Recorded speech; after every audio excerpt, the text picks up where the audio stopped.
Jira jirtu hordoftoota keenya akkam jirtanii nagaa keessanii nagaadhaa galata rabbii baga nagaa fayyaa taatanii ni akkam isiniin jechuu jaalannaa samana kana isiniin raabannee omaanti koottaa urraa gurru warroonni yaadattan jechuudha mee mudannoo jechuudha mudannoo hurraa yookaan immoo qoraan jechuudha isa eeleen tolfatanii kan keessattuu warroonni baadiyyaa warroonni urraa guurtan koottaa isiniin aguurru immoo akkanatti siisterii wajjin urraa guuraa jirra urraan guursisaa jirti siisterii jechuudha. Egaa akkuma argitanii hordoftoota keenya urraa funaanaa jirra. Urraa kanarratti jechuudha mee warroonni mudannoo qabdan fakkeenyaaf kabaarzaa fi miti yeroo baay'ee kan guurramu caakkootii garagaraati jira fakkeenyaaf warri gaara saatoo keessatti faa guddattan jechuudha.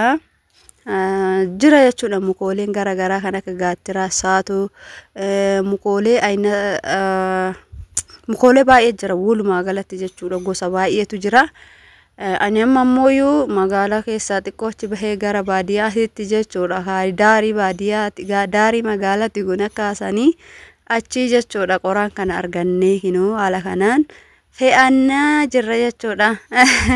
Haala kanaaf fe'achaa jirra mee mudannoo qoraan guuru yeroo darbe keessatti daabboo warri nu jalaa cabee akkasuma araqeen nu jalaa gannamee daabboo kiyya roobatutti na jalaa roobee warri jettan jechuudha baay'een kolfee dhugaa koomintii keessa laalee. Egaa mudannoo garagaraatiin nama mudata biyya ofii keessatti waan hunda danda'anii yoo jiraatan homaa miti garuu immoo mudannoo baay'ee qaba jechuudha biyyi keessa. Fakkeenyaaf akka biyya Arabaa sammanuma qofa hojjennee hin dhiisnu iddoo waan garagaraa deemna tariitii iddoo miilan imalan jira akkuma gadda isinitti argisiise sana keessa waan qabatanii deeman kanallee of jalaa balleessuu hin danda'u jechuudha. Egaa isinis sanumarraa ka'uudhaan mudannoo qabdannaa qooddanii jirtu har'a immoo mudannoo hurraa yeroo baadiyyaa guurtan nuti amma akka baadiyyaatti fakkeenyaaf warri baadiyyaa fe'umaadhaan baata fe'umaa yookaan immoo foo'aadhaan baata jechuudha. Akkasumas immoo harroota fe'u jechuudha qoraan isa kan osoo hin ta'in isa amma fakkeenyaaf qoraan gammoojjii baay'ee tokko qoraan namaaf mijatu akkasumas immoo kan gabaarra ooluudha jechuudha keessa darbeetuma akkasuma waa hedduutu dhufa. Oromiyaan mukkeeniin kan marfamteedha. Kanaafuu mudannoo qabdan meenuu qooddaa isiniin jenna yookaan immoo waanuma xiqqoo guurreeti jechuudha kan galaa jirru siisterii wajjin jechuudha. Kana fakkaataa hordoftoota kiyyaa isiniin jira samoonii kana dhugaa dubbachuuf baay'ee isinirraa babbadaa jira soorii dhiifama guddaa isiniin jecha. Isin immootu nu faana ta'aa nu jajjabeessanii nutis immoo in deebina gama keessanii isiniin jechna wanta isin barbaadan hundumaa isinii qabadhee nan dhufa jechuudha. Egaa warroonni yeroo darbee keessa jechuudha waa'ee manaa waa'ee lafaa gaafii na gaggaafattaniif hamma tokko isiniif deebise garuu immoo xiqqooshii akkuma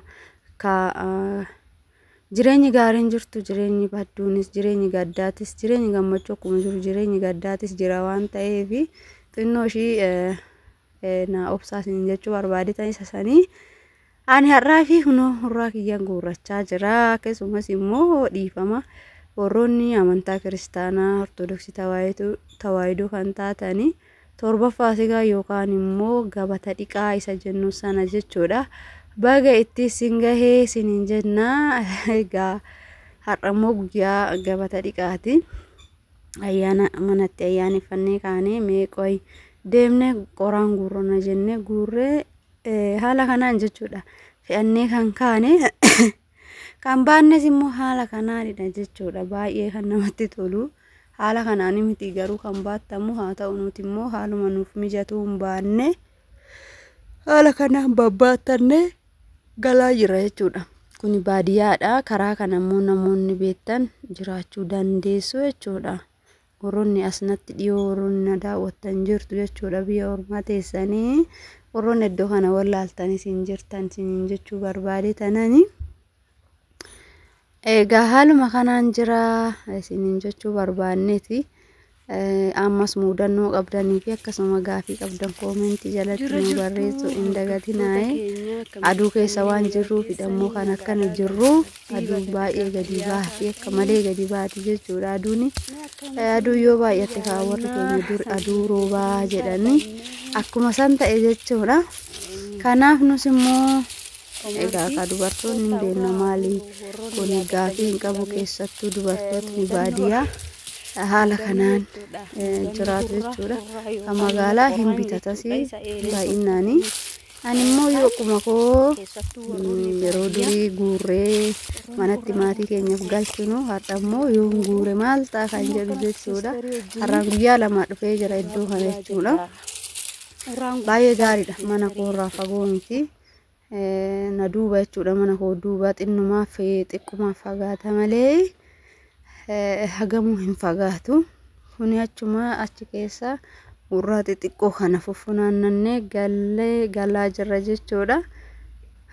Kana fakkaata isiniin jechuu jaalanna sinuma xiqqoo ishii fataa godhuu fi akkasuma waa'ee biyyaa si yaadachuus waan biyya keessaa si yaadachiisuuf yeroo tokko akkanatti amma galee tanan qoraan kana guura akkanatti galee tanan akkana godha akkanatti hojjedha jechuun namaa hin oolu jechuudha.